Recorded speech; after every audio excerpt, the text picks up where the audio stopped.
People notice silence before they notice pain. And sometimes, the smallest question, asked in a trembling voice, can carry a lifetime of hurt behind it. When the one-legged girl whispered, "Can I sit here?" she wasn't just asking for a chair. She was asking for dignity, safety, and a moment of kindness she had been denied far too many times. Before we begin, if stories about real human kindness touch your heart, please take a moment to subscribe, like this video, and share your thoughts in the comments. You're watching Kindness Diaries, where small acts of compassion turn into life-changing moments. It was a quiet afternoon inside a neighborhood cafe in a small American town. The kind of place where the windows were big, the coffee smelled warm, and families often stopped by after school. A single dad sat at a wooden table near the window with his two children. One was a little boy with curly hair, swinging his legs under the table. The other was a toddler girl, sitting on her father's lap, clutching a purple hoodie sleeve and staring around with curious eyes. The dad looked tired, but peaceful. The kind of tired that comes from trying your best every single day. His name was Mark. He had been raising his kids alone since his wife passed away 3 years earlier. Life hadn't been easy, but he had learned to show up anyway. That's when the cafe door opened. A young woman stepped inside slowly, using crutches. Her movements were careful, practiced. She had one prosthetic leg and one natural leg, both visible beneath her shorts.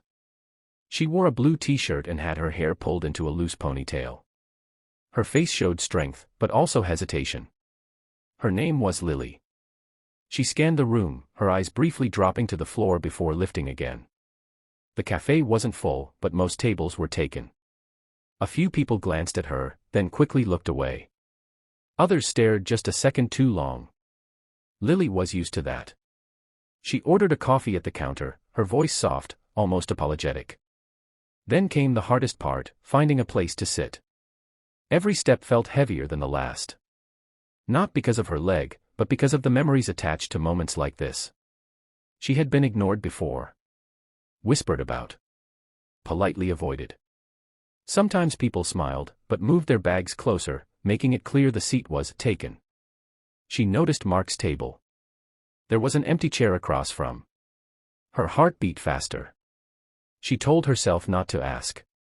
She told herself to just take the coffee and leave. But something inside her needed to try, just once more. She took a breath, walked over slowly, and stopped beside the table. Excuse me," she said gently. "Can I sit here?" Mark looked up. For a brief second, Lily braced herself. She was ready for the polite excuse. The awkward silence. The quiet rejection. But that's not what happened. Mark didn't look at her leg. He didn't look uncomfortable. He didn't hesitate. He smiled, warmly, sincerely, and said, "Of course you can. Please. Sit down." As if it was the most normal thing in the world. Lily froze. Her eyes filled with tears before she could stop them. She quickly turned her face away, embarrassed by the sudden emotion. She lowered herself into the chair, gripping her crutches tightly. "Thank you," she whispered. Mark noticed her shaking hands. He noticed the way she kept her shoulders tense, like she was ready to disappear at any second. "My name's Mark," he said gently. "These are my kids, Ethan and Sophie." The little boy smiled. The toddler waved. Lily swallowed hard. "I'm Lily." There was a moment of silence, but not an awkward one. Just quiet. Safe.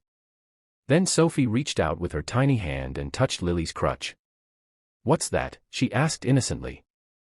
Lily stiffened, unsure how Mark would react. But Mark laughed softly. "That's Lily's helper," he said. "It helps her walk." "Oh," Sophie said, satisfied.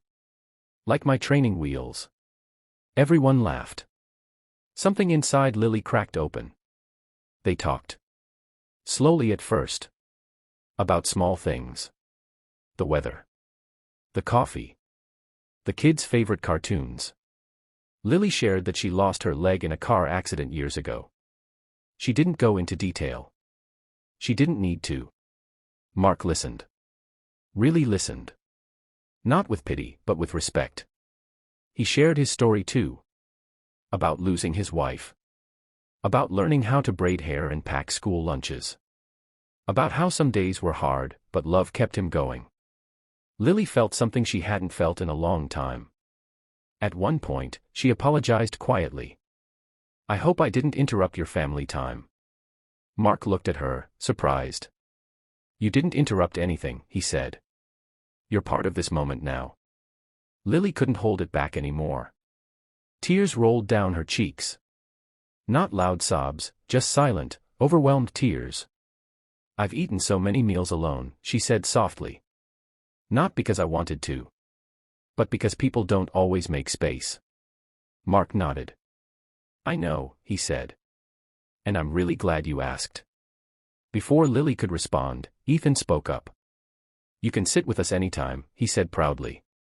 When it was time to leave, Mark stood and helped Lily gather her things, not because she needed help, but because kindness doesn't ask permission. Outside the cafe, Lily paused. "You have no idea what today meant to me," she said. Mark smiled. "Actually," he replied, "I think I do." They went their separate ways. No promises. No exchanged numbers. Just a shared moment that changed something deep inside both of them. That night, Lily cried again, but this time, it wasn't from pain. It was from gratitude. And Mark, tucking his kids into bed, realized something too.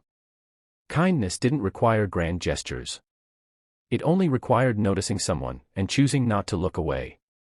In a world that moves too fast, where people often feel invisible, remember this. Sometimes the most powerful words aren't loud or dramatic. Sometimes they're just. If this story moved you, carry it with you. Make space. Offer a seat. Choose kindness, especially when it's easiest not to. Because one small moment can change a life. This is Kindness Diaries, and your kindness might be someone else's turning point.